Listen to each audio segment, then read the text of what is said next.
bom, vou me apresentar para quem não me conhece. Tem algumas irmãs da igreja, mas, de forma geral, não. Meu nome é Renata, sou esposa do pastor Valbert. Ele é o deão acadêmico aqui no Cibima. Ensino no Cibima há mais ou menos 10 anos. Em 2016 vai fazer 10 anos. A minha cara não me ajuda muito, não me dá muita moral, mas já faz um... Então, geralmente, quando as pessoas olham, dizem, o que essa menina vai falar, né? Mas, realmente, não sei muito, não, mas tenho tentado estudar um pouco e quero compartilhar com vocês aqui algumas coisas sobre isso. Sou da Igreja Batista Regular Manaim, né, e lá nós desenvolvemos o nosso ministério, onde meu marido é pastor. Sempre que me convidam para falar sobre feminilidade, é um pouco diferente de falar aqui no seminário, nas aulas, né, quando a gente se senta, porque a gente sabe que aqui é um contexto mais que a gente tem certeza de que as coisas são diferentes aí do mundo afora. Mas eu sempre me sinto um pouco ameaçada e me sinto como um peixe nadando contra a correnteza. Porque é um assunto, falar sobre essência de feminilidade, é um assunto completamente contracultural, principalmente nos tempos pós-modernos que a gente vive, né? Se a gente olha para Simone de Beauvoir, em 49, quando ela escreveu O Segundo Sexo, um dos livros que impulsionou a segunda onda do feminismo, e ela zomba dessa ideia de existir uma essência feminina eterna, né, um paradigma feminino que deva ser observado por todas as mulheres. Se ela zomba disso, falar hoje em dia é muito mais complicado nos tempos de ideologia de gênero. A gente tem a Judith Butler, que ela vai zombar dessa ideia de insistir em um feminino. Nem existe homem, nem existe mulher. Não existe mais isso. O que existe é o que você quiser ser. Entendeu? Então, quando a gente chega e diz existe um paradigma, existe uma essência, e quem determina essa essência é o Criador, a gente parece meio careta, né? Para as pessoas, né, que hoje em dia não entendem um pouco e nem não confiam na suficiência e não aceitam as doutrinas mais básicas das Escrituras. Então, o que importa para nós hoje, eu imagino que essa é a atitude e é o espírito de cada um de nós, é o que a Bíblia diz. Independente das nossas dificuldades, das nossas preferências, das nossas impressões, o que importa realmente é o que a Bíblia diz sobre o que é ser mulher. Mesmo que isso vai ser muito diferente do que muitos dizem aí, não apenas o feminismo, mas hoje uma onda que é muito prejudicial e que sutilmente vai deixando a sua marca, né, até mesmo da igreja, é o feminismo evangélico, que vai tentar reinterpretar os textos que são difíceis, que a gente não tem para onde correr, né, vai tentar reinterpretar, dar um jeitinho para condizer com essa ideia maior de que homens e mulheres são absolutamente iguais. E essa não é a verdade das Escrituras. Não, homem e mulher não são iguais em ministério específico, em missão geral, sim, mas não em ministério específico, e nós vamos ver isso hoje. Então, antes de entrar realmente na missão da mulher, nos ministérios femininos, é preciso tocar em questões teológicas que são simples, são claras, mas têm sido complicadas hoje em dia, pela dificuldade de aceitar o que a Bíblia ensina, em nome de como é que a gente pode dizer? Esse espírito pós-moderno de que tudo é certo, né? De que tudo pode, de que todos são iguais e que não existe diferença nenhuma.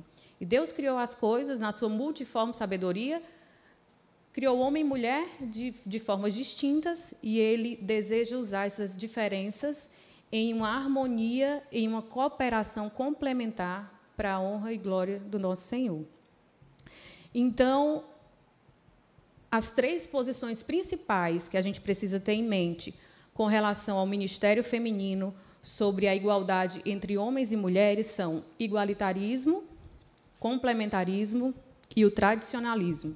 Essas são as 3 posições que, inclusive, quem conhece aqueles livros, série Debates, não tem? Que tem as posições acerca de escatologia, de outras coisas mais. Existe esse, mas ele ainda não foi traduzido. E eu acho que é um assunto tão importante, a gente tem tão pouca literatura sobre feminismo evangélico e sobre esse debate sobre o papel da mulher. Às vezes a gente fecha o olho, né, a gente ignora essas questões, mas são questões que avançam, né? Existem grandes denominações que já aceitam tranquilamente a ordenação feminina, né, pastoras no ministério, e é preciso a gente reafirmar os nossos valores e rever os fundamentos, realmente, o que a Bíblia ensina sobre o assunto. Então, o que seriam essas 3 visões? As principais são o igualitarismo e o complementarismo.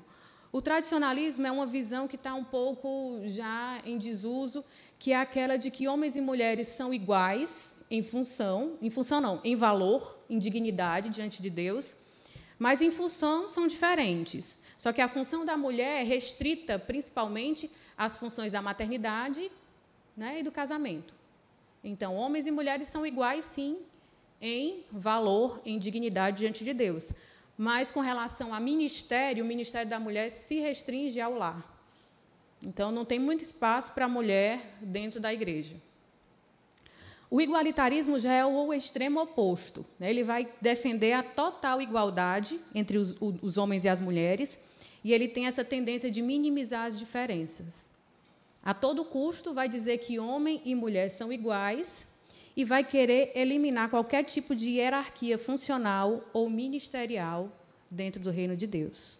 Ou seja, não existe essa história de que só o homem pode ser pastor. Não existe essa ideia de que só o homem pode exercer o ensino autoritativo na igreja. Não é só o homem que pode exercer autoridade sobre a igreja. Então, essa é a essência do igualitarismo, e aqueles que são os mais radicais são conhecidos como os feministas evangélicos, certo? Que são tão radicais que beiram ao liberalismo. E como não beirar quando a gente lê tão claramente as palavras de Paulo, dizendo que a mulher não deve ensinar na igreja nem exercer autoridade sobre o homem, né? Então, eles precisam, sim, encontrar um jeitinho de dar outra explicação aí para esse negócio de Paulo. Paulo era machista, que ele não estava inspirado, ou alguma coisa desse tipo. E aí a tendência mesmo sempre é para o liberalismo. Entre os principais defensores dessa linha de pesquisa, dessa posição, a gente tem o Bilezikia, a Isabella Fiorenza, eu acho que é a mais ativa nessa área. Tem muitos livros, inclusive ela desenvolve uma hermenêutica sexista e feminista. O que seria hermenêutica, para quem não estuda na área? Hermenêutica é a ciência de interpretar os textos bíblicos. Então, ela vai desenvolver uma hermenêutica que ajuda a interpretar esses textos de acordo com essa ótica igualitarista, a ótica feminista. Então, existe muito texto dela, muita coisa dela. Também tem a Ida Spencer, que ela escreveu um livro chamado Under the Curse, que é Debaixo da Maldição. Ela vai dizer que qualquer ideia de diferença hierárquica é resultado do pecado. Esse negócio da mulher se submeter ao marido, tudo é fruto do pecado. Entendeu? Enquanto que... E o que mais? Ela vai falar de Gálatas 13:28, né, quando Paulo diz que não existe mais homem, nem mulher, nem gentil, nem judeu, nem escravo, nem livre, e vai dizer que o ideal do poder de Deus, do poder do Evangelho, é eliminar qualquer tipo de barreira, inclusive essa barreira de que mulher precisa ser submissa ao marido ou algo desse tipo. E talvez o único que seja conhecido para quem estuda teologia, porque esses aqui realmente a gente só vai se deparar se for estudar realmente o assunto, né, de feminilidade, ou ministério feminino, ordenação feminina, é o Gordon Fee, que é um erudito na área do Novo Testamento. Então, ele é uma pessoa realmente bem respeitada no meio, mas ele tem essa posição também igualitarista de que não existe essa diferença de papéis dentro do reino de Deus. Já o complementarismo vai dizer o quê? Deus fez o homem e a mulher iguais em que sentido? Em dignidade, em valor, em acesso a Ele, em relacionamento, em imagem e em missão. Mas, ao mesmo tempo que faz eles iguais, Deus também faz homem e mulher diferentes. Diferentes em forma, que é muito óbvio, né? Quando você olha, você vê o que é um homem e o que é uma mulher. Mesmo um homem que tenta muito parecer uma mulher, você, às vezes, acha que tem alguma coisa estranha, né? Você olha e diz, que que é aquilo ali mesmo? Está meio estranho. Hoje em dia, eles até conseguem, né, disfarçar um pouco mais. E, principalmente, diferentes em forma e em hierarquia funcional. Deus planejou as diferenças entre homens e mulheres para funcionarem em cooperação. E esse é o ensino bíblico. E isso é o que a Bíblia fala e é isso que a gente vai ver hoje. As diferenças são boas, foram projetadas pelo Criador e têm um fim proveitoso. Isso não significa que um é mais valioso ou mais digno do que o outro. Mas Deus organizou as coisas de uma forma que os dois juntos trabalham em cooperação para a glória de Deus. Dentre os que defendem o complementarismo, o meu time está melhor do que o outro, tá? A gente tem o Gruden, o Wayne Gruden fala muito sobre isso. Ele tem muito material e quem gosta do assunto pode pesquisar, porque realmente é muito bom. Tem o Gruden, tem o Piper, tem o Schreiner, também o erudito no Novo Testamento, né, Valbert? No Novo Testamento.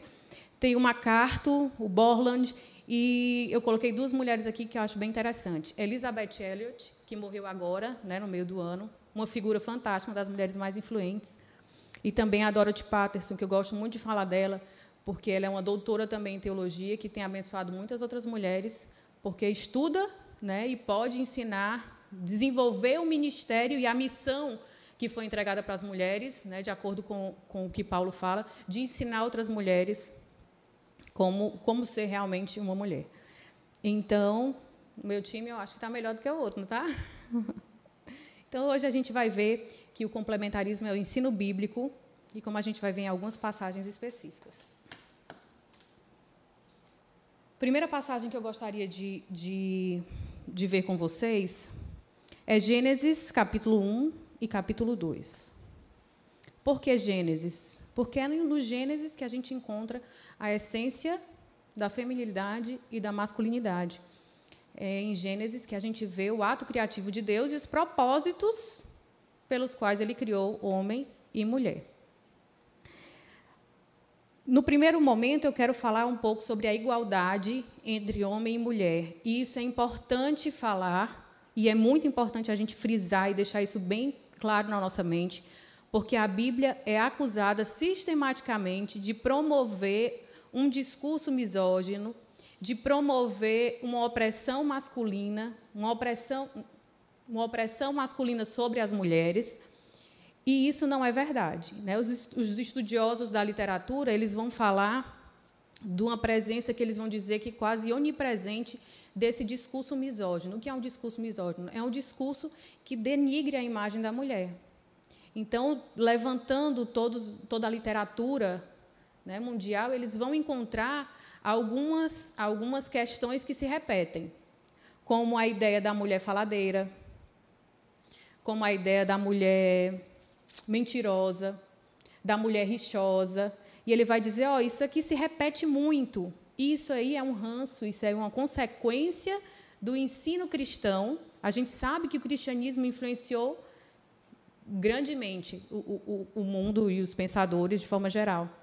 E ele vai dizer que isso aí é um reflexo do ensino da Bíblia a respeito da mulher, principalmente do relato da criação a respeito da mulher. E eu posso dizer para você que, dentre todos os relatos sobre a criação da mulher, nenhum dignifica tanto a mulher quanto o relato de Gênesis, né? E eu tenho alguns aqui para mostrar para vocês. Essa daqui é uma lenda hindu. O que foi que houve? Essa daqui não é nada, né?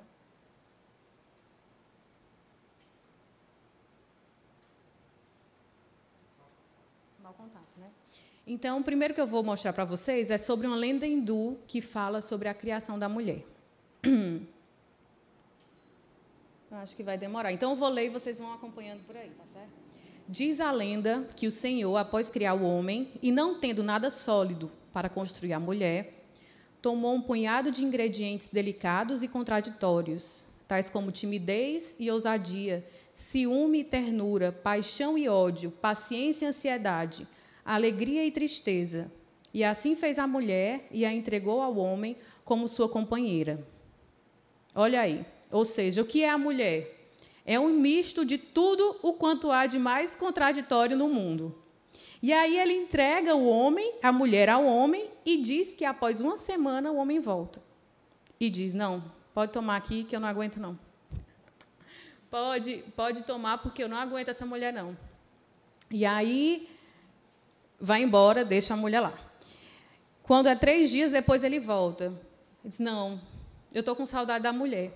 Eu quero a mulher de volta. E aí ele fica nessa, vai e volta, até que a moral da história é que ele tem que aprender a conviver com isso, porque a mulher é isso, é um misto de contradições. Ruim com ela, pior sem ela. Não é o ditado que muitos dizem? Então, esse sim é um relato que menospreza, né, e que não dá o valor devido à mulher. Alguém já ouviu falar isso? Que a mulher é faladeira por natureza? Nós ouvimos isso, né, cotidianamente. Isso é o que é chamado de discurso misógino. Outra mitologia grega, e que é um pouco pior do que essa. De acordo com essa mitologia grega, a mulher é literalmente um presente de grego. O que seria, assim, um presente de grego? De tanto Prometeu enganar Zeus, Zeus bola um plano, já sei. Vou fazer uma mulher e vou dar para Prometeu. E aí é o que acontece. Zeus pediu a Hefesto e a deusa Atena que criassem um ser ainda desconhecido, que cada um dos deuses ornaria com uma qualidade. Esse ser foi a mulher, que por ter recebido tantos dons, foi chamado de Pandora, aquela que tem todos os dons. Já ouviram falar da história da caixa de Pandora, né? Ela possuía a beleza, a graça, a habilidade manual, a persuasão, mas Hermes colocou em seu coração a mentira e a perfídia. A gente pensa, por tantas deusas, né, no panteão grego, que a mulher é tida em estima, em autoestima, mas essa não é a realidade. E aqui não é o pior. Então, ele dá a mulher, e a mulher tão bonita, todo mundo achou bom demais. Botou a mulher lá entre os homens. E a Pandora, além de mentirosa, era muito curiosa. E, andando pelo mundo, encontrou um jarro, ou uma caixa, né, que muitos falam. E, muito curiosa, ela não se conteve e abriu a caixa. E, ao abrir a caixa, ela soltou e espalhou todos os males possíveis e imagináveis no mundo. Ou seja, todo o mal do mundo, a culpa foi da mulher curiosa que foi mexer lá na caixa que não devia. E, como se não fosse o suficiente, quando ela viu o estrago que tinha feito, tampou a caixa bem ligeiro. E adivinha qual foi a única coisa que ficou lá dentro? A esperança. Deixou o mundo destruído e ainda negou aos outros a esperança, sem esperança. Então, esses relatos são muito ofensivos e completamente diferentes do relato da criação da mulher que a gente encontra em Gênesis. E eu acho engraçado como a gente entende e vê essa questão mesmo de feminismo como algo, uma ferramenta mesmo do maligno para destruir e desorientar tantas mulheres, que no próprio livro lá da Simone de Beauvoir, no Segundo Sexo, no primeiro volume, ela vai falar que, dentre todos os povos, no povo hebreu era onde a mulher era mais explorada, rejeitada ou menos reconhecida. E quem é que ela vai exaltar? Ela vai exaltar exatamente as mulheres gregas, mas não eram as mulheres gregas as esposas que ela na verdade, achavam que eram pessoas que estavam desperdiçando a sua feminilidade. Ela vai exaltar exatamente as prostitutas gregas como ideal de mulher bem resolvida, livre desse negócio de esposa, de casa, de filho, né? E que tem o seu autodomínio, o seu empoderamento, que a palavra é essa, né? A mulher se empoderar, ela que é dona do corpo. Desse negócio de ser casada e ser submissa ao marido, isso é opressão, isso é uma visão ultrapassada que prende as mulheres. Então, ela vai exaltar exatamente as mulheres gregas, e não qualquer uma, mas as prostitutas. mais uma citação que eu acho interessante trazer para vocês, é a citação de Pitágoras. Todo mundo conhece, né? Um dos pensadores gregos. Ele diz: existe um princípio bom que gerou a ordem, a luz e o homem. E há um princípio mau que gerou o caos, as trevas e a mulher. Então, será que é mesmo a palavra de Deus que traz essa visão tão negativa das mulheres?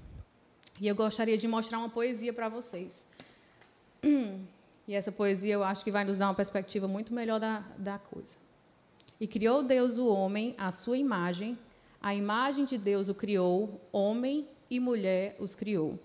Essa é a primeira poesia encontrada na Bíblia. Moisés vai narrando tudo lá em prosa, e aqui ele faz esse verso.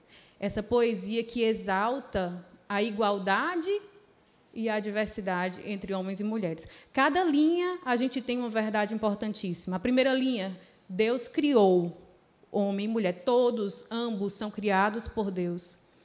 São obra das mãos bondosas do próprio Deus. A imagem de Deus o criou. A imagem de Deus é comum a todos, homens e mulheres. E homem e mulher os criou. São diferentes, não são uma coisa só. Deus criou em 2 sexos, e ele tinha um propósito maravilhoso quando fez isso. Então, essa primeira poesia celebra essa igualdade, essa diversidade, e existem alguns aspectos que a gente pode notar essa igualdade que existe entre homens e mulheres. Como eu já falei, uma igualdade em autoria, né, se alguém estiver copiando, é interessante, a gente vai ver que são iguais em autoria, em imagem de Deus, em direitos humanos, em mandato cultural ou missões e em relacionamento com Deus. Em autoria, como eu já falei, Deus criou a mulher e tudo o que Deus faz é bom. Quando ele termina o 6º dia, ele diz que tudo era muito bom. E, na verdade, o que era que não era bom? A única coisa que não era boa: o homem está sozinho. E aí, por isso, Deus cria a mulher. E as palavras de Adão também, que são as primeiras palavras registradas de Adão, também é um cântico, é uma poesia do reconhecimento daquele presente maravilhoso que Deus tinha dado para ele. A gente pode ver isso lá em Gênesis 2:23.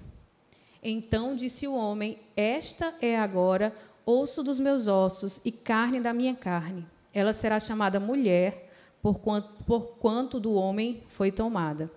Então, aqui não tem esse sentimento de rivalidade, né? Mas tem esse espírito de harmonia e de parceria. Agora sim, agora eu estou completo, né? Agora eu tenho essa que é osso dos meus ossos e carne da minha carne, que faz parte de mim de alguma forma.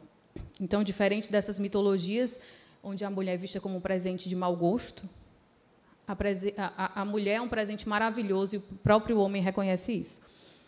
O segundo aspecto em que homem e mulher são iguais é na imagem de Deus. A questão da imagem de Deus, durante a Antiguidade tardia, ali antes da Idade Média, e mesmo depois, foi muito mal compreendida. O próprio Agostinho nunca se decidiu se a mulher tinha ou não a imagem de Deus. É triste, né, quando a gente olha esses grandes nomes. Então, às vezes ele dizia que a mulher, na verdade, era só a glória do homem, e somente o homem a imagem de Deus, quando esse não é o ensino bíblico. Né? Talvez uma má interpretação do que Paulo diz lá em 1 Coríntios 11. E Crisóstomo também vai falar a mesma coisa. E os judeus, alguns deles, você imagina, os judeus eram que, para ter, dos povos antigos, a maior estima, né? O povo que deveria ter a maior estima pelas mulheres, porque era o povo do livro, que tinha recebido todas as revelações. Mas eles, dentre todos, muitas vezes, eram o que tinham menos estima pela mulher. E alguns judeus chegavam até a questionar se a mulher tinha alma ou não. E daí você vê como as coisas, a compreensão estava equivocada. E a gente sabe que a imagem de Deus foi colocada tanto no homem quanto na mulher. E a imagem de Deus é aquilo que nos faz humanos, diferente do resto da criação. É a imagem de Deus que nos confere valor. É a imagem de Deus que nos confere dignidade. Geralmente tem gente que diz que é um animal racional, né? Mas isso não existe, não somos animais. Nós somos uma criação diferente. E somos diferentes exatamente porque fomos feitos à imagem e semelhança de Deus. Nossa dignidade deriva disso, nosso valor deriva disso. Então, Deus nos deu a criar homem e mulher, inteligência, criatividade, capacidade para se relacionar. Definir exatamente o que é a imagem de Deus, né, é um grande debate entre os teólogos, mas a gente pode pensar que a imagem de Deus é tudo aquilo que é necessário para que o homem se relacione com Deus e espelhe Deus no mundo, né? Quando Deus fala que o homem deve crescer e se multiplicar, a ideia é de espalhar essa imagem de Deus também por toda a terra. A autoria e imagem de Deus, já vimos que homens e mulheres são iguais. E é interessante também ver que, em questão de direitos humanos, as mulheres, né, que lutam pelo feminismo, muitas vezes dizem que estão lutando pelos direitos das mulheres, como se a Bíblia tirasse todo o direito da mulher. O simples fato de sermos feitos à imagem de Deus, né, já nos dá o que eles chamam de direitos humanos. O que é que proíbe as pessoas de matarem outras? O que é que a Bíblia diz? A Bíblia diz que a imagem de Deus nas pessoas é o que proíbe você tirar a vida de outra pessoa. Então, a mulher possui a imagem de Deus, bem como a mulher. Então, isso já deixa claro que Deus não planejou e nem permite e nem tolera abusos, maus tratos, violência, morte, seja o que for, com relação à mulher, porque a mulher é feita à imagem de Deus. E as mulheres também têm voz. Depois, quando você tiver mais tempo, você pode ir lá em Números 27 e ver o caso das filhas de Zelofeade. Não sei se vocês lembram. É dito que as mulheres não tinham direito de nada, as mulheres não podiam falar nada, e o que é que acontece lá naquele caso? Todos os homens morrem, né? Os homens da família morrem, só ficam as mulheres. E, geralmente, a herança da terra é passada de homem para homem, porque, querendo ou não, a Bíblia é patriarcal. Não é machista, não é opressora, mas a Bíblia é patriarcal. Deus organizou as coisas assim, liderança masculina e cooperação feminina. Então, as mulheres ficam, né, sem poder ter direito à sua herança de terra, e elas vão lá reivindicar isso. E elas falam, e Deus é consultado, e Deus diz o quê? Elas têm razão no que elas estão pedindo. Pode dar o que elas estão pedindo. E mais, crie uma lei deixando claro que, quando isso acontecer, as mulheres têm o direito que lhe é devido. Ou seja, essa ideia de que a mulher não tem nenhuma voz e nenhum direito nas Escrituras é completamente alheio ao ensino bíblico. As mulheres também são iguais em mandato cultural. Lá nos versículos 26 e 28, Deus manda ambos dominar a terra. Versículo 28, frutificar e multiplicar. Então, ambos são corregentes, ambos recebem a missão de administrar, né, e de cuidar da terra, e também de espalhar e espelhar a glória de Deus. A gente viu que é igual em missão e também são iguais em relacionamento com Deus. Isso é bem importante. No versículo 28 diz: então Deus os abençoou e lhes disse. Deus abençoou quem? Só o homem? Não. Homem e mulher. Deus falou só para o homem?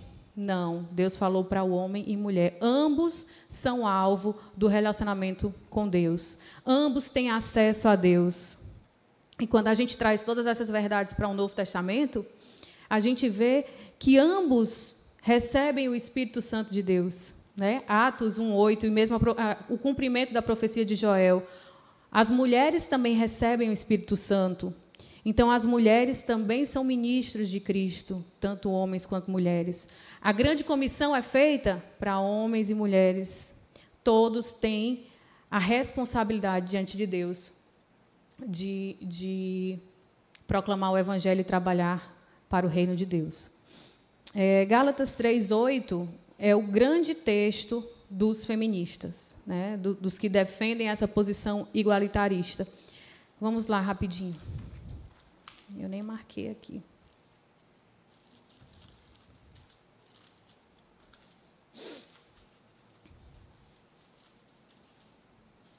Quem encontrar e abrir, pode ler. Gálatas 3, 28. Eu vou ler. Não há judeu nem grego, não há escravo nem livre, não há homem nem mulher, porque todos vós sois um em Cristo Jesus. O que é que ele está dizendo? Ele está falando exatamente o que a gente está falando, com relação ao relacionamento com Deus, acesso à salvação. Todos são um em Cristo. Todos recebem o Espírito Santo.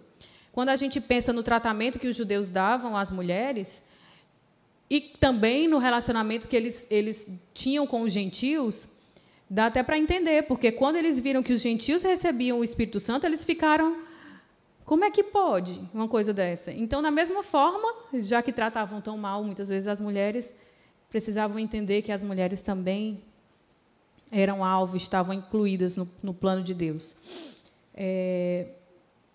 O que não significa aqui, e essa é a visão dos igualitaristas, que o homem, depois que se converte, deixa de ser homem, a mulher deixa de ser mulher.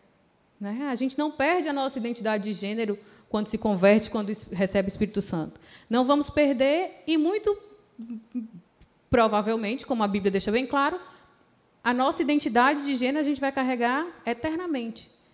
Jesus era homem quando encarnou. Quando ele ressuscitou e apareceu, ele veio em forma de quê? De homem. Não era um ser andrógeno que ninguém sabia se era homem ou era mulher, não é verdade? Então, nós vamos carregar essa identidade eternamente. E Deus certamente tem propósitos, né, com isso. Agora que nós terminamos a parte da igualdade, é importante dizer que igualdade em valor e em dignidade não significa igualdade absoluta. Se fosse igualdade absoluta, nem teria sentido nem necessidade de Deus criar dois sexos diferentes, homem e mulher. Mas as nossas diferenças, que são óbvias muitas vezes, devem ser vividas em complementaridade. Então, vamos para Gênesis 2.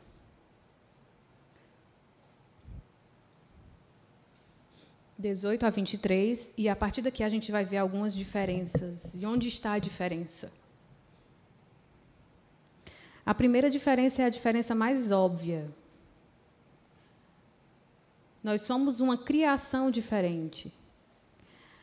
É um ato criativo diferente de Deus. Um ato foi a criação do homem.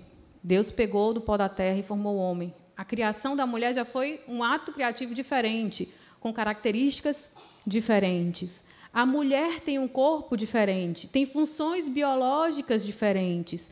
E isso já nos dá pistas acerca de uma missão que muitas vezes é negligenciada e muitas vezes é desprezada. E isso é bem comum desse movimento feminista, que é o desprezo pela maternidade. Na verdade, Deus fez a mulher com a capacidade, né, com esse dom maravilhoso de gerar outra vida. É lógico que nós não vamos entrar aqui nas questões específicas de alguém que não pode ter filho. A pessoa que não pode ter filho, ela não tem por que despreza a maternidade.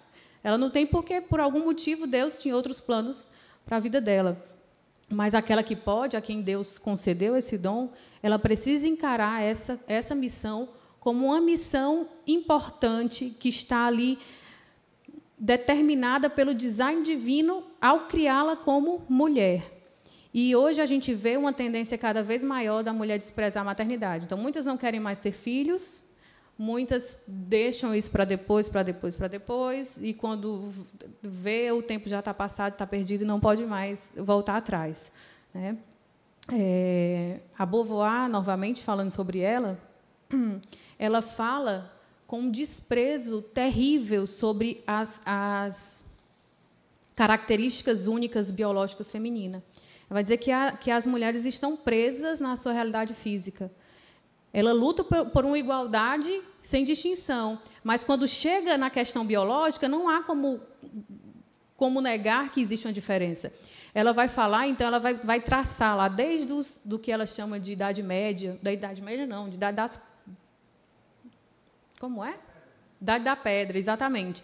Então, ela vai dizer que as pobres mulheres não podiam sair para caçar, se aventurar e fazer as coisas interessantes que os homens faziam. Por quê? Porque as pobres estavam presas à realidade da maternidade. Lembra que não tinha método anticoncepcional naquele tempo, então era uma atrás da outra, né?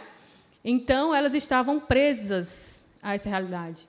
Transformam um dom maravilhoso de Deus numa coisa pesada, penosa, né? E não se engane, é daqui, desse movimento da segunda onda do feminismo, que vai sair esses avanços tecnológicos que a gente conhece, como a questão das pílulas anticoncepcionais. A ideia é eu conseguir eliminar qualquer diferença que me impeça de competir em pé de igualdade com o homem. Se a maternidade me dificulta de competir por um espaço no mercado de trabalho, que eu não preciso mais ter filhos, que eu dê um jeito de deixar isso para lá. Só que é um tiro no pé. Junto com esses avanços da medicina, que dão essa liberdade e essa autonomia da mulher de dizer quando ela vai querer ou não ter filhos, eu não tenho agora os números nem as datas aqui, mas, com pouco tempo depois, a mulher recebeu um ótimo presente de recompensa, o vírus da AIDS. E ele veio com tudo. Por quê? A promiscuidade aumentou. Se eu não devo ter um marido, se o negócio é eu ter liberdade sexual, as mulheres caíram na promiscuidade. Eu não preciso mais me proteger, porque eu tenho as pílulas anticoncepcionais que me permitem ter vários parceiros, né, e não me prender a essa realidade que ela chama de uma realidade triste do casamento ou da domesticidade. E aí as mulheres acabaram entrando nessa que só foi ruim para elas mesmas, né? Então, essa é uma missão que não pode ser negligenciada. Muitas vezes as mulheres... Isso é natural do ser humano. A gente gosta de olhar para o gramado do vizinho, né? A grama do vizinho sempre é mais verde. Deus me deu uma missão de ser mãe. Mas aí eu olho para o homem e vejo que ele é um chefe, um líder lá numa empresa multinacional. Ah, aquilo ali é melhor do que ser mãe. Eu não quero mais ser mãe, eu não quero aquilo. Quando, na verdade, o que Deus te deu, tu despreza porque está olhando, né, para o outro. E a gente não pode desprezar o ministério magnífico chamado para ser mãe. A gente não pode desprezar isso. A Dorothy Patterson tem um texto, um dos livros que, assim, quem gosta desse tema de feminilidade e masculinidade, é um dos livros principais. Ele não tem traduzido ainda, mas é o Recovering Manhood and Womanhood. Ele tem vários desses autores que eu falei, é uma coletânea de vários textos. E a Dorothy vai falar sobre o chamado elevadíssimo para a domesticidade e para a maternidade. Isso é muito contracultural hoje em dia, né? Principalmente nesses tempos de carreira e também nesses tempos de carreira ministerial. As mulheres, às vezes, também deixam a maternidade de lado, né? Porque acham que querem ser pregadoras, pastoras ou algo desse tipo. Então, existe essa questão diferente e essa questão das diferenças entre homens e mulheres que ficam bem claras e óbvias nas funções biológicas e no corpo. E agora eu tenho uma palavra de cautela, que eu gosto sempre de falar nisso. Quando a gente fala de diferenças entre homens e mulheres, é comum uma tendência de colocar essas diferenças em capacidades ou temperamentos, né? A mulher... Por exemplo, a mulher é mais emotiva e o homem é mais frio. O que eu posso dizer? O homem é mais promíscuo, a mulher já é mais reservada. E é preciso ter cuidado com isso, porque essa é uma forma de naturalizar tendências e fraquezas que são pecaminosas. Por exemplo, eu dizer que tudo bem, que o homem naturalmente é mais promíscuo do que a mulher, de certa forma, eu estou justificando, né, um pecado que não é natural. Quando eu falo que é natural, Deus, quando criou, colocou lá no homem isso. Então, ele, de certa forma, seria justificável, né? Estaria dispensado dessa questão. Existem algumas visões, isso é bem claro, em alguns dos pensadores judeus. Esse aqui é o Philo, de Alexandria, ele era um filósofo judeu, E ele vai dizer exatamente isso, essa tendência de falar da mulher, caracterizar a mulher, a diferença entre homem e mulher no temperamento. Então, ele vai dizer, o sexo feminino é irracional e inclinado a paixões animais, medos, tristezas, prazer e desejo, de onde provém fraquezas incuráveis e doenças indescritíveis. Por causa da suavidade, a mulher facilmente se afasta e é levada por mentiras plausíveis que se assemelham à verdade.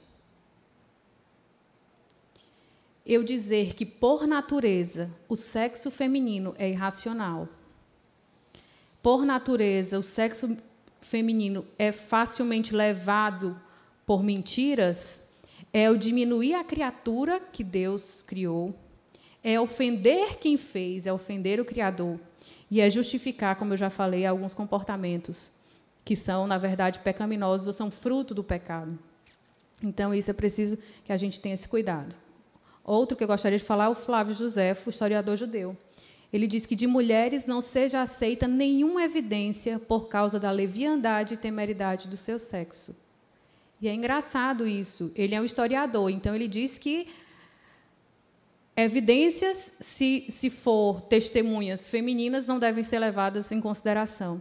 E eu acho interessante que Cristo é maravilhoso. O exemplo que ele dá nos evangelhos deixa bem claro a forma como ele tratava as mulheres. A quem foi que Jesus escolheu para ser testemunha da ressurreição, o ato mais importante da história do Evangelho? Quem? Uma mulher que não deveria ser aceitada como testemunha de jeito nenhum. E aí você pensa, nossa, um evento tão importante, que precisava de credibilidade para todo mundo dizer, realmente esse aí é o Jesus, é o Cristo, realmente ressuscitou. E Deus vai contra a cultura e escolhe quem para testemunhar? Mulheres. Ele escolhe mulheres, porque as mulheres também são dignas de confiança em seu testemunho, e elas também devem testemunhar do Evangelho, dos feitos de Jesus, da ressurreição de Jesus.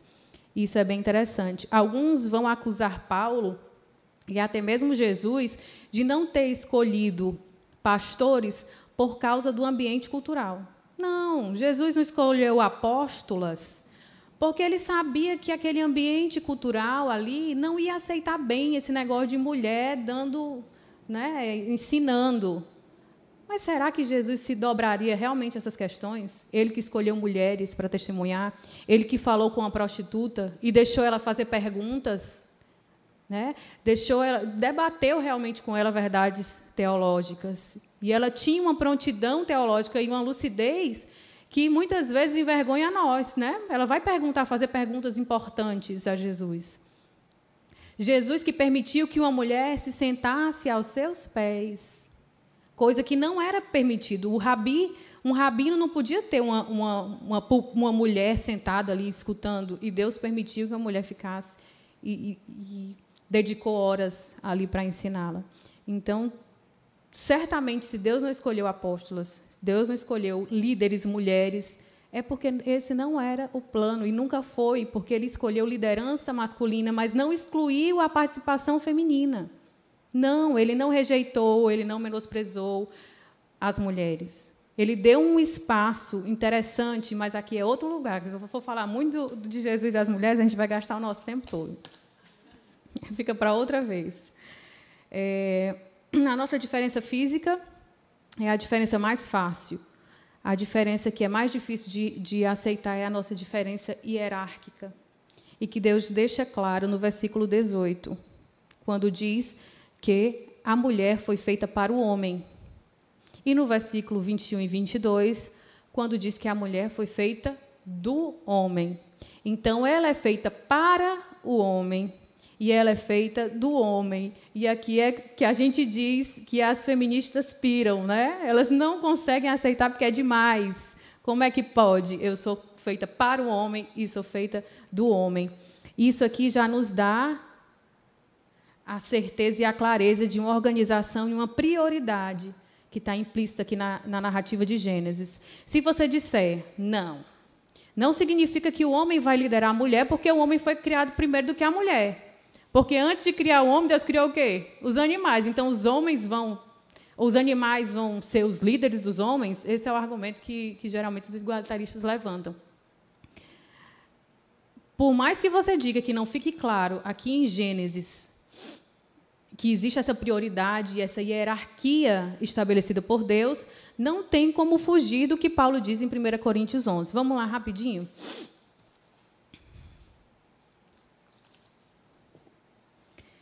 Em 1 Coríntios 11, ele explica esse relato da criação e deixa as coisas muito claras e não tem espaço para dúvida nenhuma. Ele vai dizer, no versículo 3, todavia, quero que saibais que Cristo é o cabeça de todo homem é o cabeça da mulher e Deus o cabeça de Cristo. Ou seja, o homem é o cabeça da mulher. E aqui ele está falando, o contexto aqui específico, é do culto público, da assembleia, de como as mulheres devem se portar dentro da igreja, né, dentro dos cultos. Depois ele vai dizer que o homem foi criado primeiro e é por isso que a mulher deve respeitar a autoridade masculina, lá no versículo 8. Porque o homem não veio da mulher, mas a mulher do homem. Tampouco o homem foi criado por causa da mulher, mas sim a mulher por causa do homem. Além disso, e é importante que a gente entenda, que isso não significa, de forma alguma, uma opressão masculina ou uma liderança pecaminosa do homem sobre a mulher. No versículo 11 e 12, ele deixa claro esse princípio da cooperação e da interdependência que existem entre o homem e a mulher. O que é que ele vai dizer? No Senhor, porém, nem a mulher é independente do homem, nem o homem é independente da mulher. Pois assim como a mulher veio do homem, assim também o homem nasce da mulher, mas tudo vem de Deus. O que é que fica claro?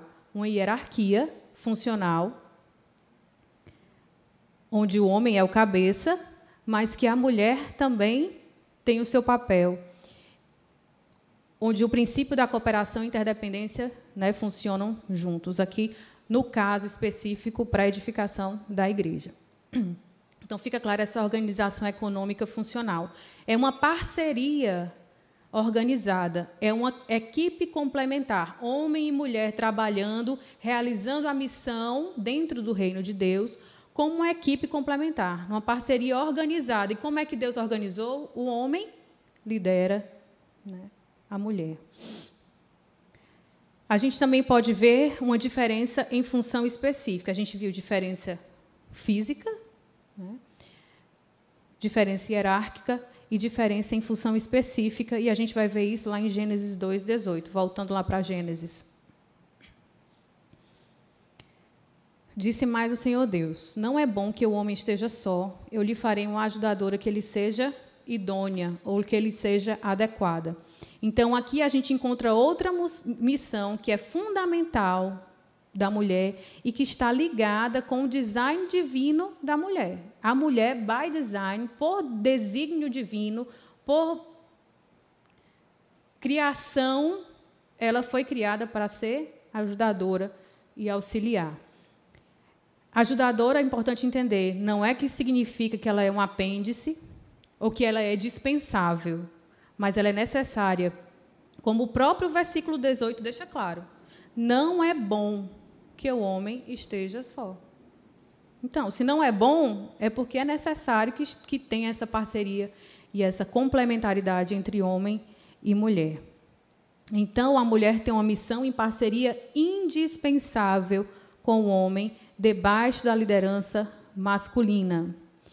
E isso faz todo sentido quando a gente pensa na igreja, e eu acho que é uma coisa que a gente precisa refletir mais dentro das nossas igrejas, porque, às vezes, as mulheres se eximem do seu papel indispensável, como nós vimos aqui, e a igreja sofre. Né? Deixar a mulher de fora, né, da vida da igreja é fazer mal à igreja. Ignorar a missão específica da mulher também é adoecer a igreja de alguma forma. 1 Coríntios 12 e Romanos 12 vai dizer que o Espírito Santo distribuiu dons a todos e que todos os dons são necessários e todos os dons devem ser exercidos para o bem, para o crescimento da igreja. Então, se todos receberam, as mulheres também receberam, e elas precisam exercer os seus dons dentro do reino de Deus, para o crescimento do reino e para o bem e para a saúde da igreja. Se eu tenho uma visão, talvez, tradicionalista... Eita, eu perdi aqui o negócio. Se eu tenho uma visão tradicionalista, o que é que vai acontecer? Eu posso dizer, não, a mulher não tem papel nenhum na igreja, fica do lado de fora. Isso vai trazer prejuízos para a igreja, porque a Bíblia deixa claro que é na justa cooperação de cada parte. Não fui eu aqui, não? Perdi? Deixa eu só encontrar aqui.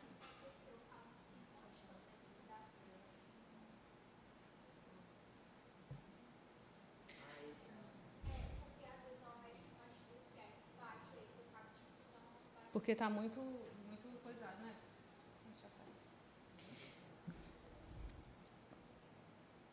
Então, 1 Coríntios 12 e Romanos 12 nos diz que a missão da mulher é indispensável debaixo da liderança masculina, isso é importante. E por que é tão difícil aceitar essas diferenças? Aceitar a submissão ou a missão de ajudadora, uma missão de auxiliar. A principal dificuldade, e a principal dificuldade de quem defende o igualitarismo, é uma confusão que existe entre função e valor. O que é que ele quer dizer? Submeter implica em inferioridade, e liderar implica em superioridade. Ou seja, quando eu determino que o homem é líder e a mulher se submete, eu estou dizendo que o homem é superior à mulher. E isso não tem base bíblica, e a Bíblia deixa claro, muito claro, o contrário. Basta a gente observar a economia da Trindade.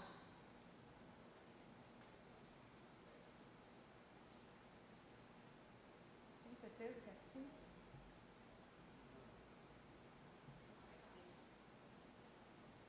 Chato, não estudar aqui.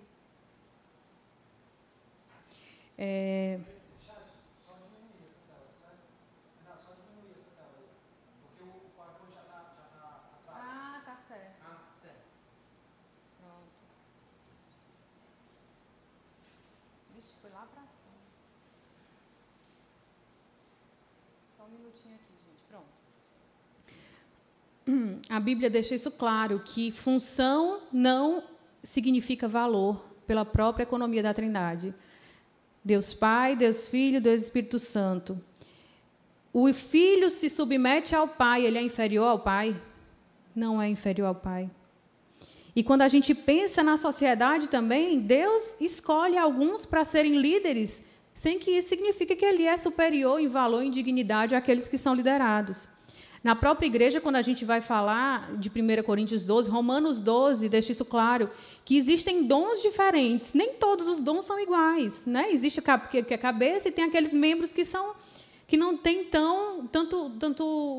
tanta visibilidade, mas que todos são igualmente necessários dentro do corpo de Cristo.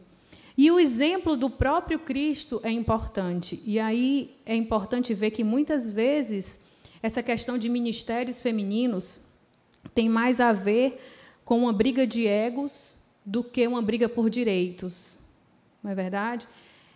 Eu quero ser aquela que está lá na frente, eu quero ser a que está falando, eu quero ser a mais importante, eu quero ser a líder, porque isso vai encher o meu ego.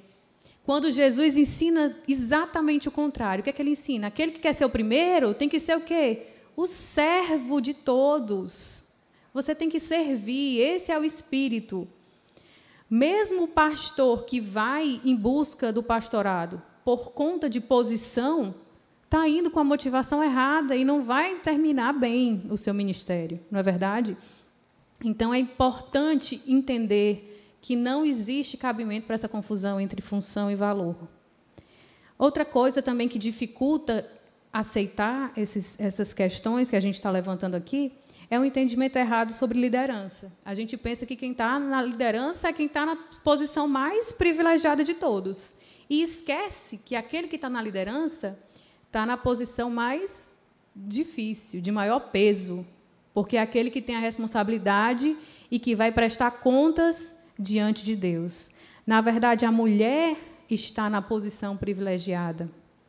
Existe um livro, ele é um livro secular, Martin, alguma coisa, não me lembro aqui agora, que vai falar exatamente o sexo privilegiado.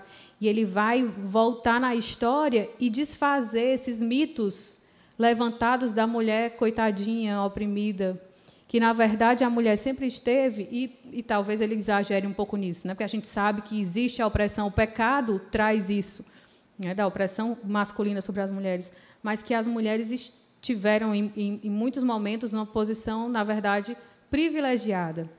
A nossa posição como mulheres dentro do reino de Deus é uma posição privilegiada, porque a gente tem a oportunidade de exercer a nossa função debaixo de uma rede de proteção da responsabilidade e da liderança masculina.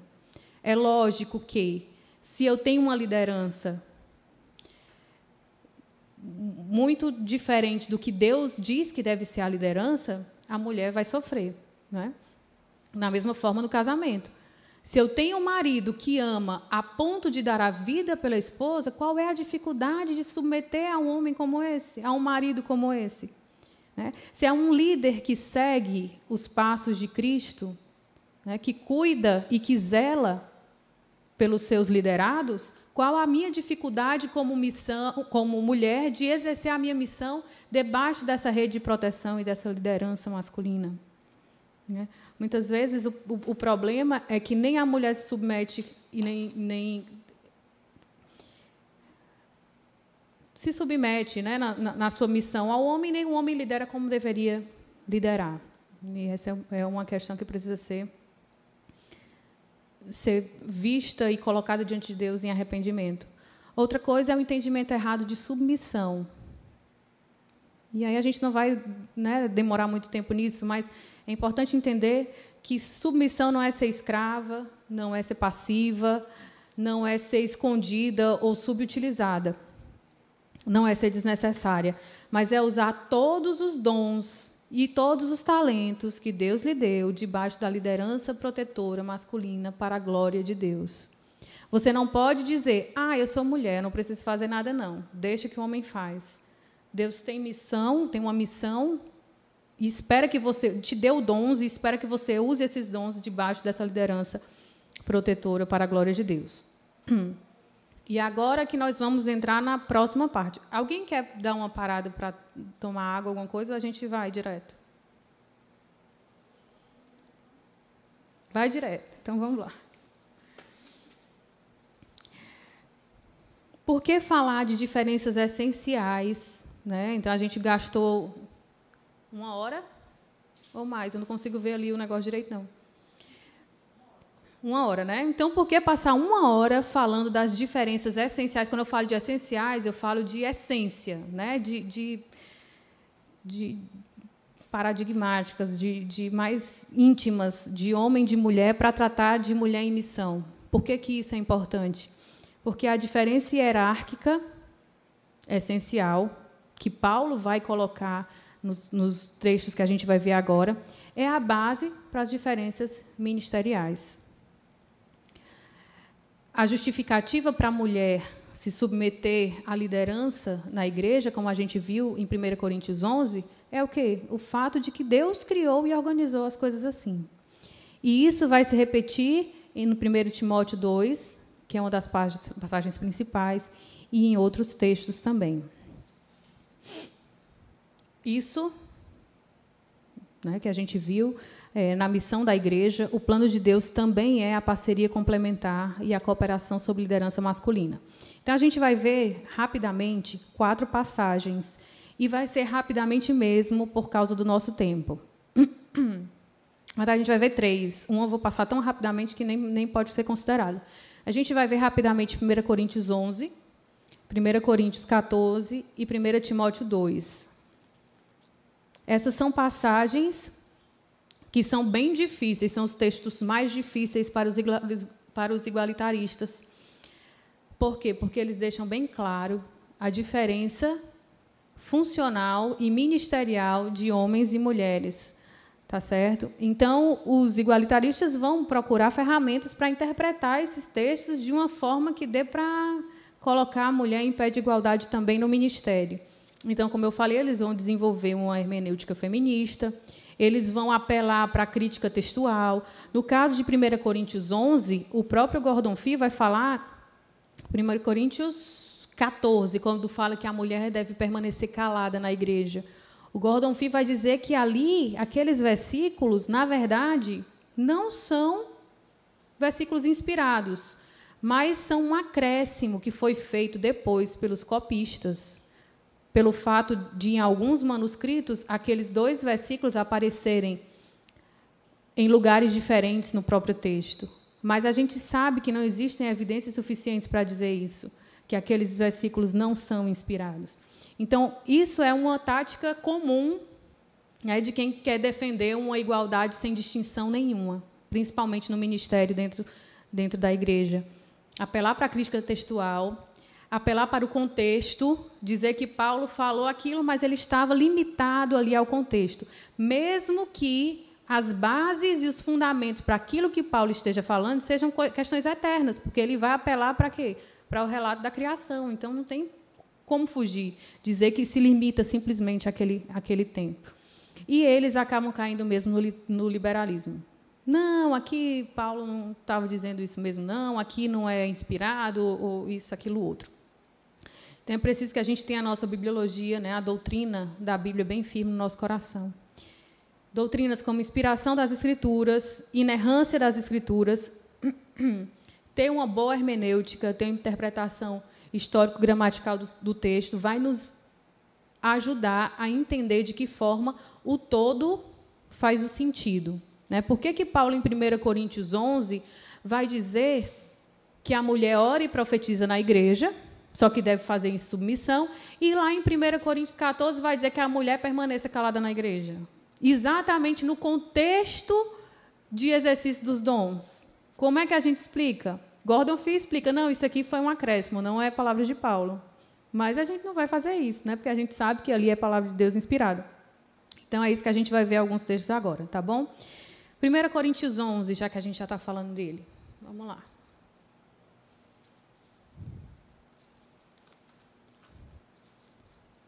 1 Coríntios 11 é um dos textos mais difíceis da gente falar, porque ele tem um montão de questão aqui.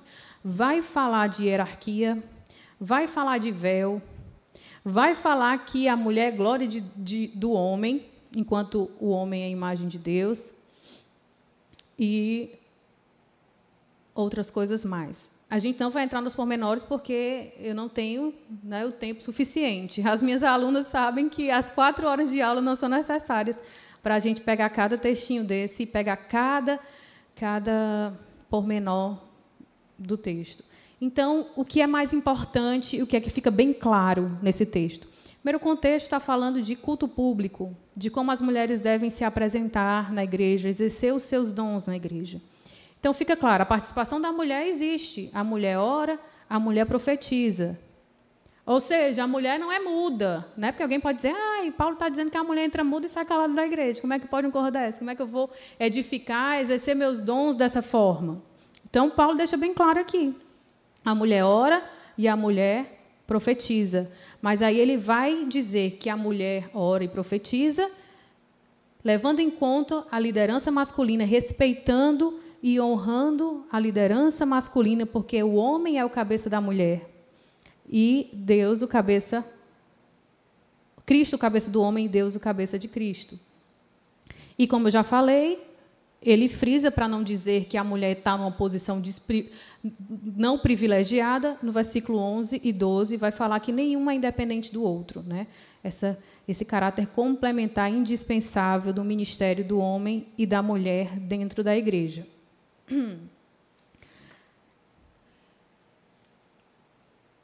Eu não vou falar mais não, porque senão a gente não vai conseguir terminar. Vamos para 1 Coríntios 14. Vou falar mais desse texto, não. Depois a gente pode conversar. 1 Coríntios 14 também está falando do exercício dos dons no culto público. E aí Paulo vai falar no finalzinho do versículo 33, 34, 35.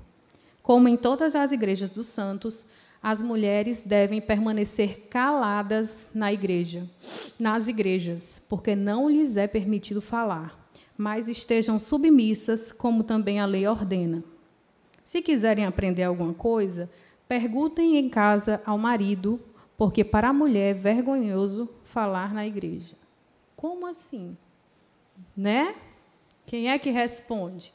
Se Paulo acabou de dizer, não faz nem muito tempo, há poucos capítulos atrás, que a mulher ora e profetiza, mas observando, né, a hierarquia e a liderança masculina, como aqui ele vai falar que a mulher deve permanecer calada? Existem muitas opções de interpretação para esse texto, mas a que faz mais sentido e que é mais coerente com o próprio ensino de Paulo é a interpretação de que aqui a gente tem que pensar no contexto maior, culto público, né? Exercício de dons. O outro contexto mais imediato, o exercício do dom de profecia. A mulher pode profetizar? Pode, ficou bem claro anteriormente. E o contexto mais específico ainda, que é o que começa no versículo 29, está falando especificamente de julgamento de profecia. Então, nesse contexto de julgar as profecias, e aqui você vai levantar outro debate, o debate do caráter da profecia no Novo Testamento. Qual é o caráter da profecia? Se a profecia é o que a gente entende como profecia no Antigo Testamento, por que precisa ser julgado? Né? Alguns vão dizer que aqui não é profecia com o mesmo caráter do Antigo Testamento, mas é uma espécie de palavra de sabedoria, e por isso precisava ser julgado. Não vou entrar nessa questão. Mas o que faz mais sentido é que, nesse contexto de julgar profecias, a mulher deveria ficar calada, porque é um exercício de autoridade. Já imaginou? O homem levanta e faz a profecia, e a mulher levanta e diz, não, não é assim, está errado e tal. Aí é um exercício de autoridade que não convém à mulher. E essa é uma das explicações que é dado para o texto. Que também você pode, né, depois se dedicar mais a estudar e procurar o que é que faz mais sentido. Mas faz sentido quando a gente pensa que a mulher participa, a mulher pode profetizar, mas observando esse aspecto mesmo de submeter a liderança e a autoridade masculina. A próxima passagem é a passagem mais clara de 1 Timóteo, capítulo 2. É a passagem mais clara e é a passagem mais forte, que deixa bem claro que não tem espaço para a mulher pastora. Não tem. O mais que você quer. Só se for pastora de ovelhas, né? O pessoal faz hora que tem a Rebeca, que era pastora de ovelhas. Se for pastora de ovelhas, pode. Então, 1 Timóteo, capítulo 2, a partir do versículo 11. A mulher deve aprender em silêncio com toda a submissão, pois não permito que a mulher ensine, nem que exerça autoridade sobre o homem, mas esteja em silêncio, porque Adão foi criado primeiro e depois Eva. Aqui é tão claro que não precisa a gente nem explicar muito. O mais complicado é o versículo 14 e o versículo 15. O versículo 15 eu não vou nem entrar, que Paulo vai falar da missão de mãe. Para eu explicar, eu precisaria de um tempo maior. E o versículo 14, para mim, é o que me causa mais dificuldade. Mas, antes disso, vamos ver algumas coisas importantes. Primeiro, a mulher aprenda. Antes de olhar para o lado negativo, que Paulo levanta, vamos olhar para o lado positivo? Paulo está dizendo o quê? A mulher deve aprender na igreja. Enquanto o ensino às mulheres era negligenciado ou era desprezado pela cultura judaica, Paulo está dizendo o quê? A mulher aprenda na igreja. Então, ela deve aprender, mas ela deve aprender de uma maneira apropriada para uma mulher, que deve ser como? Em silêncio e com toda a submissão. Como é esse silêncio? Silêncio absoluto? Não pode fazer uma pergunta, nem humildemente? Será que é isso que Paulo está querendo dizer? Claro que não. Aqui a palavra que Paulo usa, a palavra em grego, é a mesma palavra que a gente encontra em 1 Timóteo 2,2, em 1 Tessalonicenses 4,11. É a questão de aprender em quietude, em tranquilidade, aprender em paz, sem levantar polêmica, sem ficar fazendo confusão na hora do culto, né, na hora do ensino. Talvez contrário que as mulheres do capítulo 5, que ele vai falar, mulheres barulhentas que gostam de falar e de levar fofoca para lá e para cá. Então, a atitude da mulher ao aprender deve ser uma atitude de quietude e de paz. E em submissão, em contraste com a atitude que ele vai falar mais na frente, que é proibida à mulher. Pois não permito que a mulher ensine, nem que exerça autoridade sobre o homem, mas esteja em silêncio. Silêncio, novamente, a mesma palavra. Esteja em paz, esteja em quietude. Quando fala que a mulher não deve ensinar, isso significa que a mulher não deve ensinar absolutamente nada na igreja? Claro que não. Isso fica claro lá em Tito 2, não é verdade? Quando fala que as mulheres mais velhas devem ensinar as mulheres mais novas. E aqui é uma outra missão da mulher que fica bem claro. Em vez de ficar olhando para a missão que Deus não lhe deu, irmã, olhe para a missão que Deus lhe deu. Deus diz que as mulheres mais experientes devem ensinar as mulheres mais novas. E isso a gente não vê nas igrejas. Não é verdade? Eu posso falar da minha. Não existe esse ministério específico e intencional de mulheres preocupadas com a geração mais nova. E a geração vai se perdendo. Não é verdade? Estão tão preocupadas com o trabalho do outro que esquece do seu papel claro, que fica lá, que está lá claro em Tito 2. As mulheres mais velhas devem ensinar as mulheres mais novas. Uma coisa interessante é a palavra que é usada para ensinar nas epístolas pastorais e a palavra que é usada para ensinar lá em Tito, quando Paulo fala especificamente das mulheres. São duas palavras diferentes. Os estudiosos dizem que sempre que é usada a palavra ensino nas epístolas pastorais voltadas ao ensino dos pastores, a palavra tem uma conotação de ensino autoritativo. Quando fala lá em Tito das mulheres mais velhas, a palavra é outra. É uma palavra que traz uma conotação de encorajar, uma conotação de admoestar, que não traz esse sentido desse ensino autoritativo que pertence, né, à liderança e ao homem. Então, isso é bem, bem importante, a gente deve entender. E aí eu queria falar um pouquinho sobre o versículo mais complicado para mim, que é o versículo 14. Por que que a mulher não deve ensinar na igreja? Ele vai dar dois motivos. Primeiro, porque Adão foi criado primeiro e depois Eva. Certo, está certo até aí, porque o homem é o líder, ele tem a responsabilidade. E, hierarquicamente, ele está acima da mulher. Mas aí depois ele vai falar, e Adão não foi enganado, mas a mulher é que foi enganada e caiu em transgressão. E aí? Será que a mulher não pode falar, porque ela já fez tanto estrago falando, que agora ela fica bem caladinha? Ou será que a mulher não deve falar porque, naturalmente, ela é inclinada e vulnerável a cair em erro e em heresia? E aí eu quero mostrar uns slides para vocês aqui. Primeiro é Tertuliano, e aí são interpretações erradas, que qualquer que seja a interpretação desse texto, que eu não vou ter tempo para mostrar aqui tudo direitinho, mas a gente deve fugir desse pensamento aqui, que pode ser visto e que se repete muito na Idade Média e na Antiguidade. Neste mundo é agora executada a sentença divina contra esse teu sexo. É necessário que resistas também à condição de acusada. És tu a porta do diabo. Isso ele está falando da mulher, tá? És tu a porta do diabo. És tu que quebraste o sigilo da genealogia. És tu a primeira que transgrediu a lei divina. Estás a circundar aqueles que o diabo não conseguiu iludir. Tu, de maneira tão fácil, aniquilas o homem, imagem de Deus. Por isso que tens merecido tudo o que é a morte. Também o Filho de Deus teve de morrer.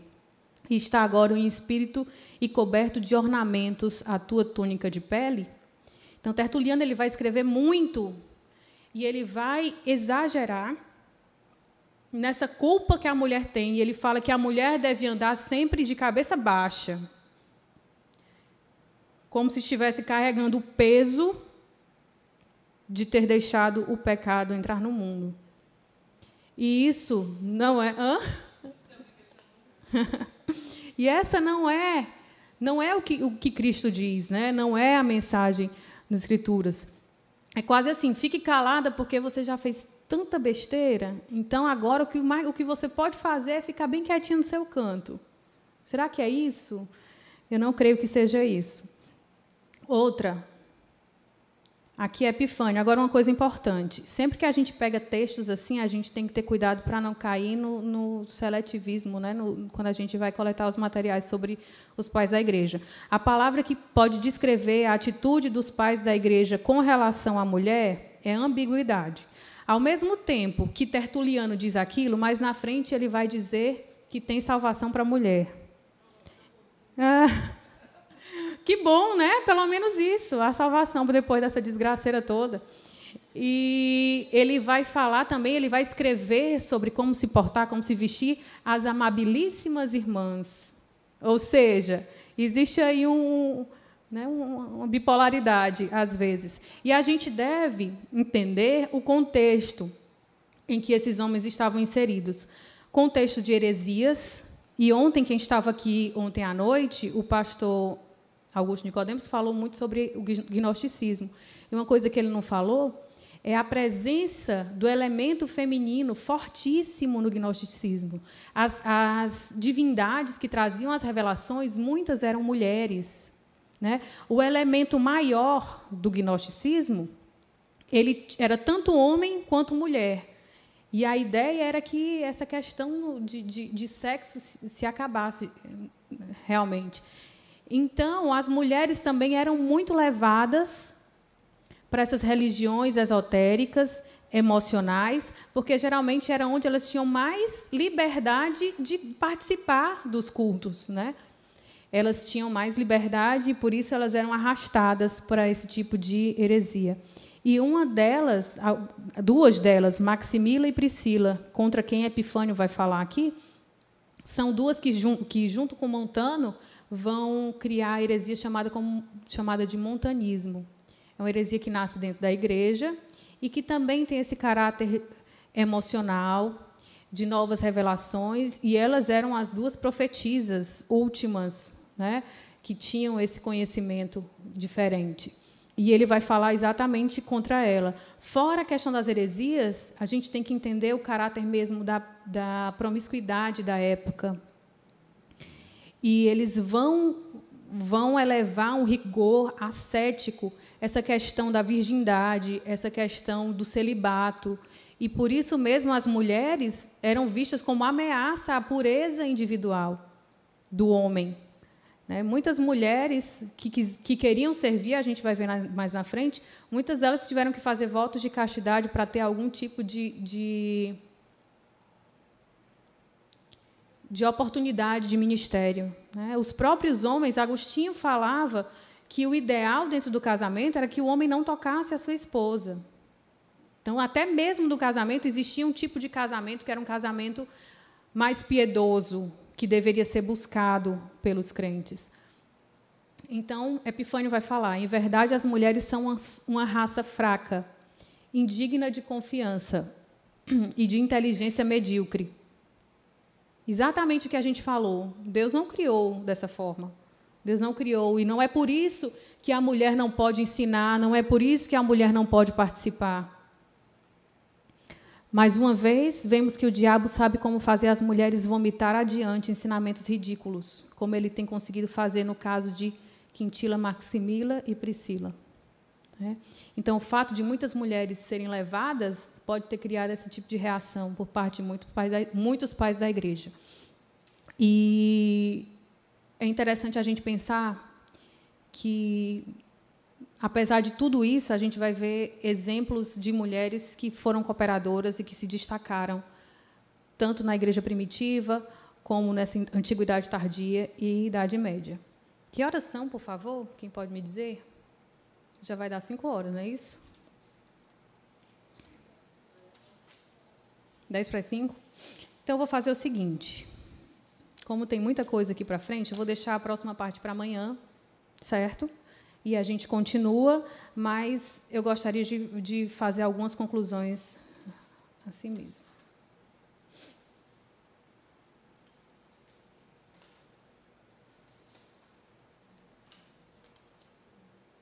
Estou pensando aqui se eu, em 10 minutos, consigo terminar o resto. Vocês aguentam mais 10 minutos? Eu acelero o passo. Então, vamos lá. Então, independente do que se interprete pelo versículo 14 aqui de 1 Timóteo 2, a gente não pode pensar nessa natureza vulnerável da mulher, que a mulher naturalmente tem inteligência medíocre. Porque, como eu já disse, é insultar a criatura e ofender o Criador. E quando a gente pensa que Deus deu a mulher para ajudar Adão, e aí, quando Adão peca, e Deus vai falar com ele, né, prestar contas com ele, ele vai dizer o quê? Ele vai exatamente usar o quê? Foi a mulher que me deste. Então, ele teria razão. Se Deus criou a mulher tão fraca, de inteligência medíocre, ele teria toda a razão de dizer, realmente, o Senhor me deu uma mulher defeituosa, que não me auxiliou, que não era idônea. Então, a culpa, de certa forma, não é minha, mas não é isso que Deus faz. O que é que Deus vai falar? Porque deste ouvido à mulher, e não ao que eu falei, e aí ele vai, né, decretar a sentença sobre Adão. E eu creio que é isso que ele está falando aqui no versículo 14. Ele vai dar um exemplo de uma subversão da ordem. Adão deixou-se guiar por quem ele deveria guiar. Ele abriu mão da responsabilidade lá no Éden e se deu mal. E ele está falando, a mulher não deve ensinar, porque a responsabilidade é do homem. E uma vez isso já deu errado, o homem abriu mão da sua responsabilidade. Muitos autores mesmo, hoje em dia, vão dizer que aqui está falando que a mulher é naturalmente mais vulnerável que o homem.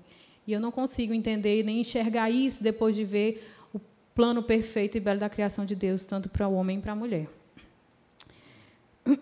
Agora nós vamos, já terminando, né? Quero dar alguns exemplos da atuação complementar da mulher. O primeiro exemplo, riquíssimo, está em Romanos 16. O tão chamado machista, Paulo, faz uma lista, eu gosto de chamar aqui de Romanos 16, da galeria das mulheres cooperadoras do ministério de Paulo. Não é? Ele vai fazer aqui saudações, recomendações,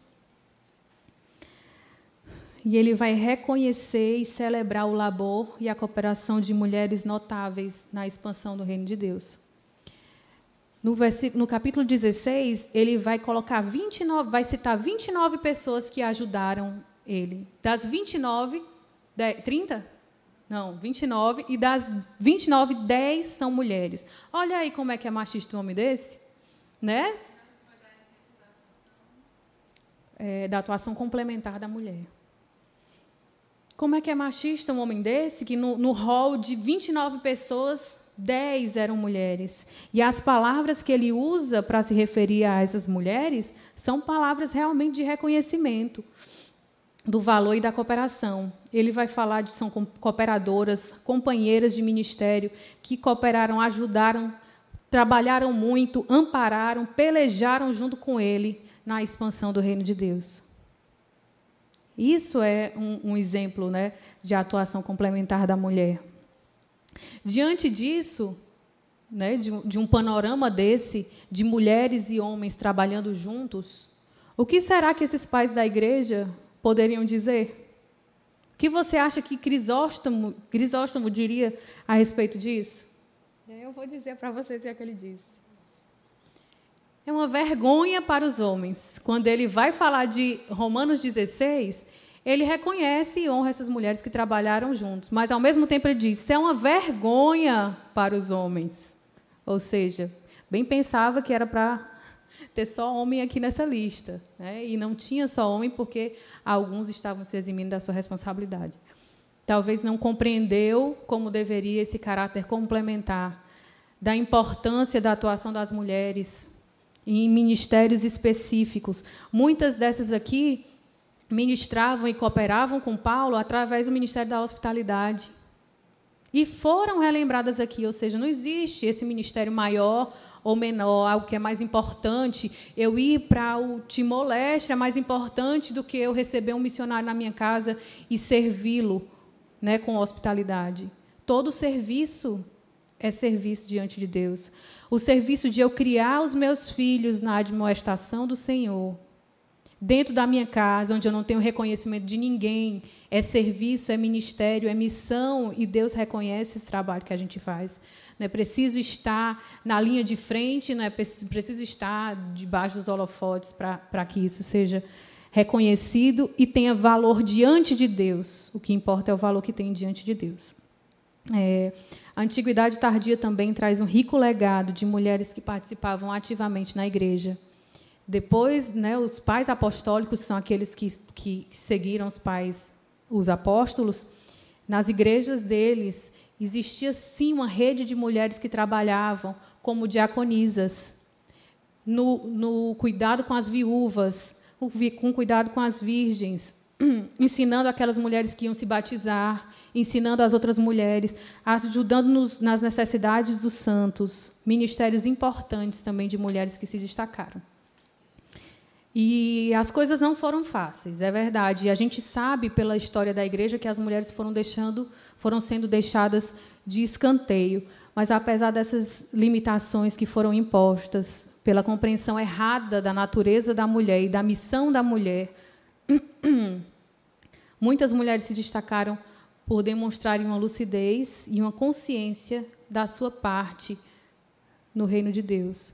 E a gente pode ver isso no modelo de fidelidade das mártires. Eusébio vai descrever muitas mártires, mulheres que foram exemplo de fé, que sofreram, e não foi pouco, mas não negaram a seu Deus. Ele vai falar do martírio de Blandina, não sei quem já ouviu falar, bem interessante, lá em 177 depois de Cristo. A mulher apanhou. Olha o que ele fala. Mostrou-se repleta de tal força que cansou e desmaiou os que se alternavam para torturá-la de manhã à tarde.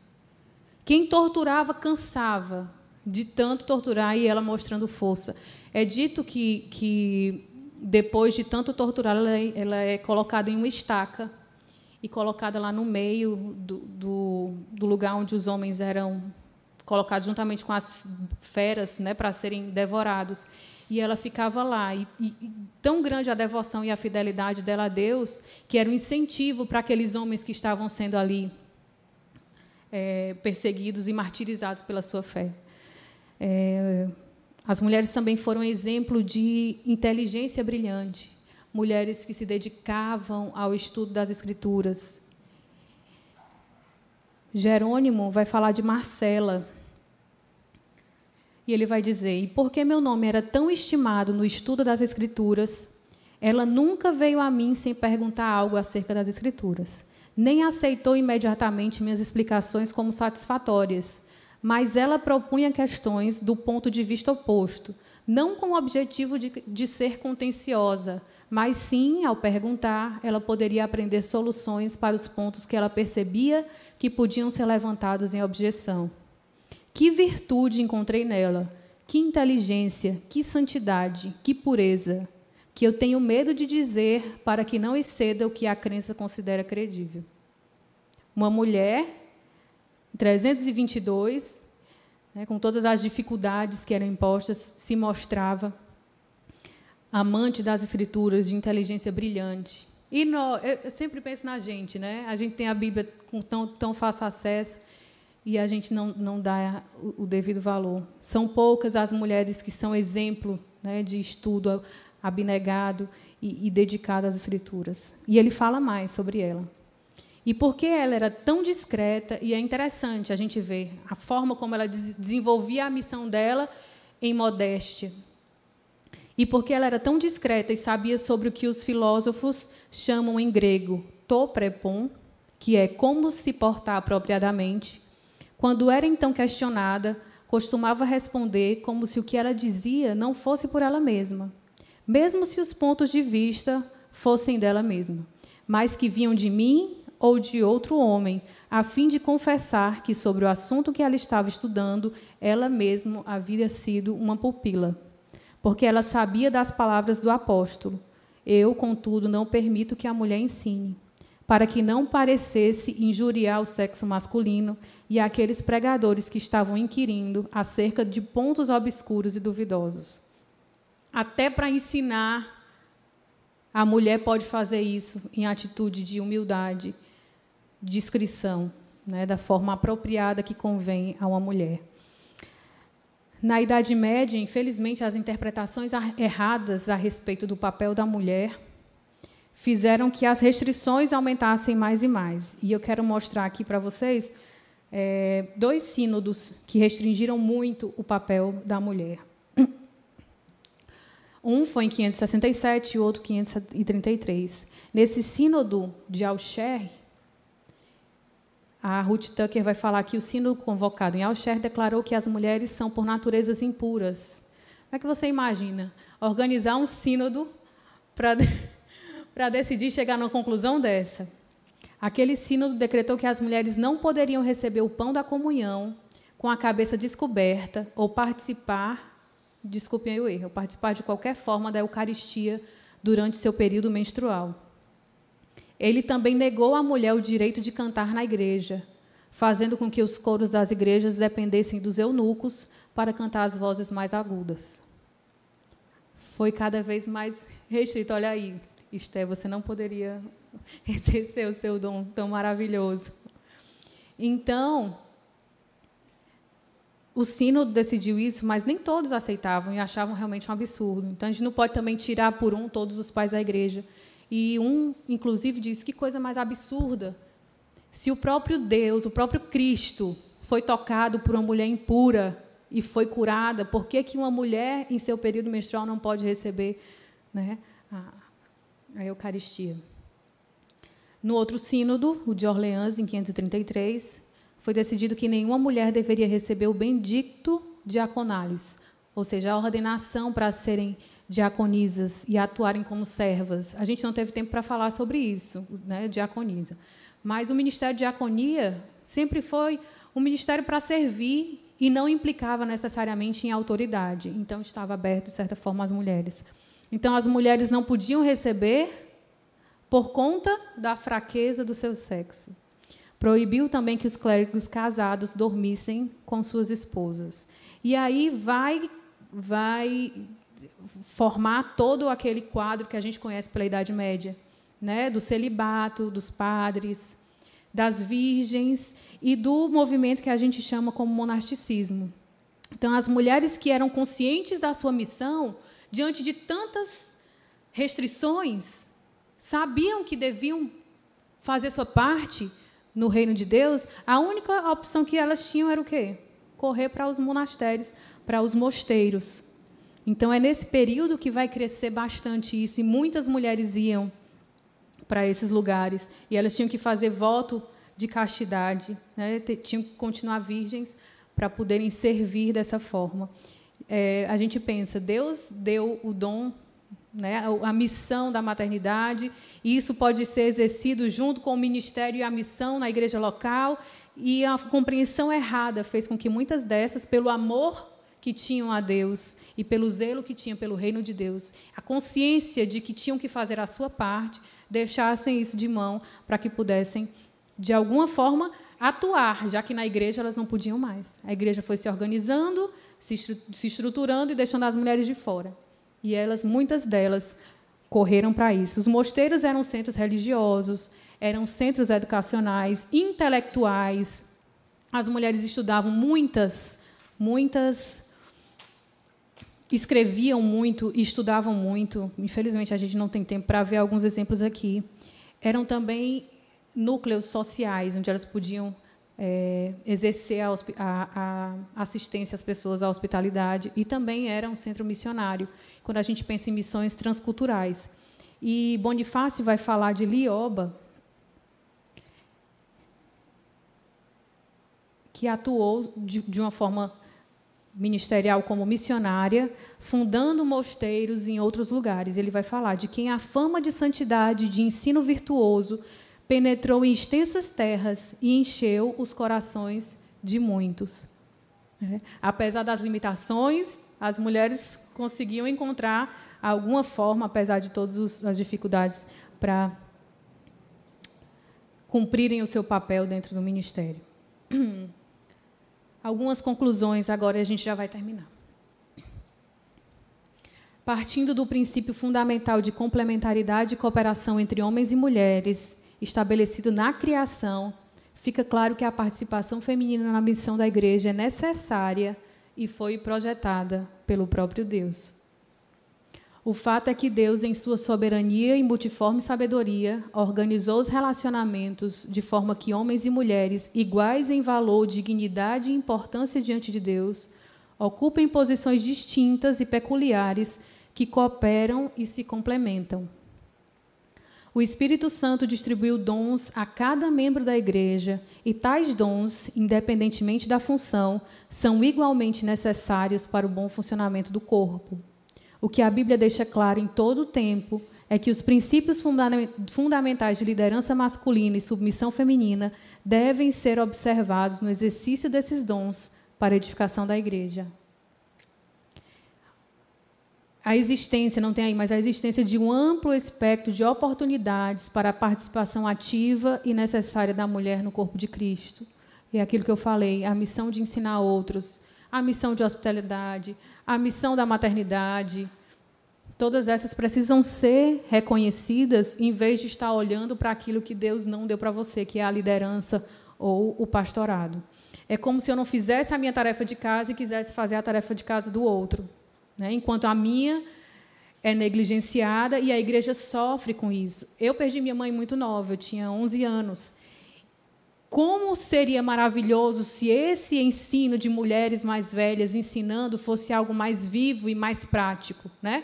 Muitas vezes, alguns problemas que eu tive, alguma falta que a minha mãe poderia ter feito a mim, seriam supridos nesse ensino, né? Nesse cuidado de mulheres mais velhas, preocupadas com mulheres mais novas. A falta que faz de mulheres que estudam profundamente a palavra de Deus para ensinar outras mulheres na linguagem das mulheres, de acordo com a vivência que as mulheres têm no seu dia a dia. Isso faz muita falta. Eu gosto muito de falar da Dorothy Patterson e falo novamente, uma mulher que se dedicou, é vovó, é tudo, mas se dedicou, fez o seu mestrado, fez o seu doutorado, sabe as Escrituras e pode falar com propriedade, pode ensinar, pode esclarecer coisas que, às vezes, a gente não teria tanta facilidade, nem abertura para conversar com outro homem ou mesmo pastor da igreja, né? A falta que faz de preparação, às vezes, das esposas de pastor. A gente sabe que o ministério pastoral apresenta alguns desafios e, às vezes, a mulher pode exercer uma ajuda fantástica se ela está preparada e realmente fundamentada nas Escrituras, pode exercer uma ajuda ao seu marido, ser uma auxiliadora idônea. Deus nos chamou para sermos mulheres e para servir como ministras de Cristo, como mulheres. Não queira ser homem, não queira o papel do homem. O papel e a missão que Deus entregou à mulher já é muito. E eu lembro de uma citação que eu coloquei, inclusive, na internet um dia desses, que dizia que era uma missionária se justificando diante da missão, dizendo, olha, não pense, ela fez um trabalho fantástico.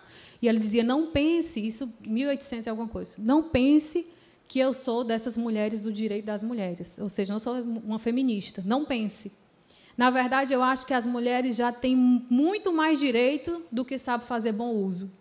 E essa é a verdade. A mulher já tem muito mais ministérios do que sabe fazer bom uso. E fica querendo pegar o ministério do outro, não é verdade? Então, vamos olhar para aquela missão que Deus já entregou para nós. E trazendo agora para essa questão de missões transculturais. As mulheres também têm um papel essencial, fundamental, têm um papel indispensável. E um exemplo interessante é um exemplo de Loretta Anderson e Doris Cox, em 1950. Não sei se vocês conhecem, mas elas eram duas missionárias solteiras que foram para uma tribo nas florestas peruanas, uma tribo de caçadores de cabeça.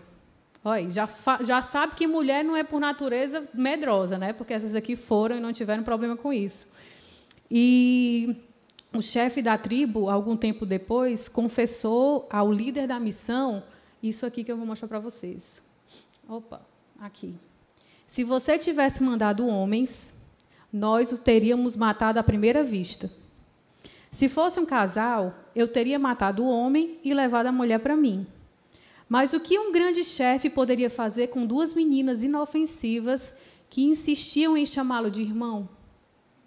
Incrível, né? Então, Deus tem um papel especial na missão transcultural para as mulheres também. E um exemplo que eu sempre gosto de fechar quando eu falo sobre esses assuntos é o exemplo da Elizabeth Elliot. E é fantástico. Ela é realmente um exemplo maravilhoso. Ela foi missionária, né, com o marido dela e outros homens, uma equipe grande lá no Equador. E, chegando lá, os homens foram fazer um primeiro contato com esses homens, com esses índios, né, com esse pessoal da tribo, que eram bem violentos, e eles matam todos os homens, inclusive o marido da Elizabeth Elliot. Eles vão embora e, pouco depois, a própria Elizabeth Elliot volta para evangelizar aqueles mesmos homens que mataram o seu marido. E os homens se convertem, e ela participa da ordenação como pastor do assassino do marido dela. Que fantástico, que exemplo, né, de mulher, de abnegação, de consciência do seu papel dentro do reino de Deus. E é dito também na história que esse assassino batiza a filha dela com Elliot. Então, isso é fantástico. A gente vê mulheres que não precisam ser homens para... Um minuto para quê? Para passar 10 horas depois? Já vai terminar. Não precisam ser homens para cumprir o seu papel e deixar essa marca, né, e esse legado no mundo. E eu vou encerrar com as palavras dela. Ela diz: seja mulher, seja apenas mulher, seja uma verdadeira mulher em obediência a Deus. Isso é o suficiente, já é muito, não é verdade? Então, vamos orar e agradecer a Deus pelo tempo.